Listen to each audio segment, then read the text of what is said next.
Assalamu alaikum everyone. Welcome to the psychology lectures. My name is Asha Siddiqa and we are doing terminologies of DSM-5. हाइपरोरेलिटी हाइपरोरेलिटी है एक condition जिसमें एक इंसान अपने mouth में inappropriate objects डालता है। ठीक है, बड़ा होने के बावजूद फिर भी दूसरी चीज़ें खाने की या अपने मुंह में दूसरी चीज़ें डालने की उसकी आदत होती है। ठीक है, अक्सर लोग अपने मतलब कि कुछ ना कुछ लाइक के नाखून खाने की आदत, और भी इसमें दूसरी भी ब्रॉड कैटेगरी आ सकती है।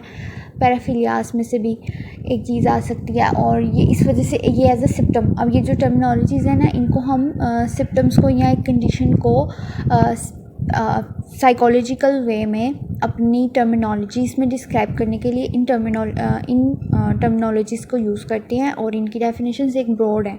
ठीक है, इनको हम एज अ सिम्टम भी इन टर्मिनोलॉजीज़ को हम यूज़ कर सकते हैं।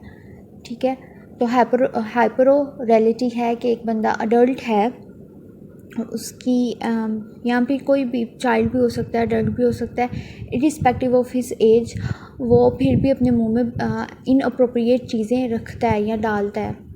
ठीक है, आई होप कि आपको समझ आ गया हो, और अगर कोई भी फ़िलहाल क्वेश्चन है तो आप कमेंट में कर सकते हैं, और प्लीज़ सब्सक्राइब माई चैनल। अल्लाह हाफ़िज़।